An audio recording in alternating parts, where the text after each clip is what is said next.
வணக்கம். வீட்டிலையே நமக்கான சீயக்காய் தூளை எப்படி அரைக்கிறது அப்படின்றத உங்களோட ஷேர் பண்ணுறேன் வாங்க. இந்த சீயக்காய் தூள் பார்த்திங்கன்னா உங்களுக்கு 2 வருஷம் வரைக்கும் கூட கெட்டு போகாது.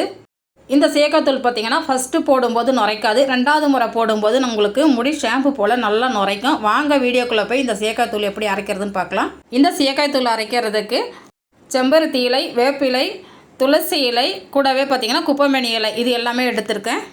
இதனோட மருத்துவ குணங்கள் உங்களுக்கு தெரியும். கூடவே பார்த்திங்கன்னா செம்பருத்தி பூக்கள் எடுத்துருக்கிறேன். நம்ம கார்டனில் பறித்ததை சேர்த்து வச்சு கொஞ்சம் கொஞ்சமாக நிழலில் காய வச்சுருக்கேன். அடுத்து வாசனைக்கு கொஞ்சம் வெட்டி வேர் எடுத்திருக்கேன். இதையும் நல்லா காய வச்சுட்டு பொடிசாக கட் பண்ணி எடுக்கணும். அடுத்து சீயக்காய் பார்த்திங்கன்னா 1 கிலோ அளவுக்கு சீயக்காய் வாங்கி வச்சுருக்கிறேன். அதே அளவுக்கு பூந்தி கொட்டை வாங்கி வச்சுருக்கிறேன். புங்கங்கொட்டை பூந்தி கொட்டைன்னு சொல்லுவாங்க இல்லையா, அது வாங்கி வச்சுருக்கிறேன். இதில் இருக்க விதைகள்லாம் எடுத்துட்டு நல்லா காய வச்சு எடுக்கணும். அடுத்து 1/4 கிலோ அளவுக்கு முழு பச்சை பயிர் எடுத்துருக்கிறேன். அதே அளவுக்கு வெந்தயம், அதே அளவுக்கு பச்சரிசி எடுத்துருக்கிறேன். 3மே 1/4 கிலோ அளவுக்கு எடுத்திருக்கேன். இது 3மே பார்த்திங்கன்னா நமக்கு முடியில் இருக்கிற பிசுபிசுப்பு தன்மையும் போகும். அதே மாதிரி முடி நல்லா சாஃப்டாக இருக்கும். வெந்தயம் பார்த்திங்கன்னா நல்லா உடம்புக்கு குளிர்ச்சி கொடுக்கக்கூடியது. இப்போ இது எல்லாத்தையும் நல்லா காய வச்சுக்கலாம். ஒரு 10 நாள் காயணும்.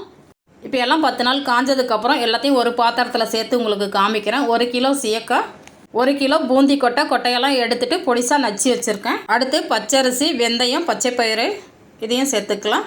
அடுத்து நல்லா காய வச்சுருக்கிற செம்பருத்தி பூக்களையும் இதில் சேர்த்துடலாம். நம்ம எடுத்து வச்சுருந்தா வெட்டி வேற நல்லா காய வச்சுட்டு பொடிசாக கட் பண்ணி வச்சுருக்கிறேன். அதையும் இதோட சேர்த்துடலாம். அடுத்து செம்பருத்தி, வேப்பிலை, துளசி இலை, கூடவே குப்பைமணி இலை இதுவும் நல்லா காஞ்சிருச்சு. இதுவும் இதோட சேர்த்துடலாம். செம்பருத்தி இலை முடிக்கு நல்லா ஷைனிங் கொடுக்கும். வேப்பிலை, துளசி, குப்பைமேனி பார்த்திங்கன்னா தலையில் அரிப்பு, பொடுகு அது எதுவுமே வராது. எல்லாம் நல்லா காஞ்சதுக்கப்புறம் அரைக்கிறதுக்கு 2 மணி நேரம் முன்னாடி எல்லாத்தையும் ஒன்று சேர்த்து கலந்து வெயிலில் நல்லா வச்சுட்டு இப்போ அரைக்க கொடுத்து அனுப்பலாம். இந்த அளவுக்கு 10-15 நாள் நல்லா காஞ்சாதான் நமக்கு சீயக்காய் தூள் ரொம்ப நாளைக்கு கெட்டு போகாது. இந்த சீயக்காய் தூள் பார்த்திங்கன்னா முடியும் நல்லா வளரும், முடி பார்க்கறதுக்கு நல்லா ஷைனிங்காக இருக்கும்.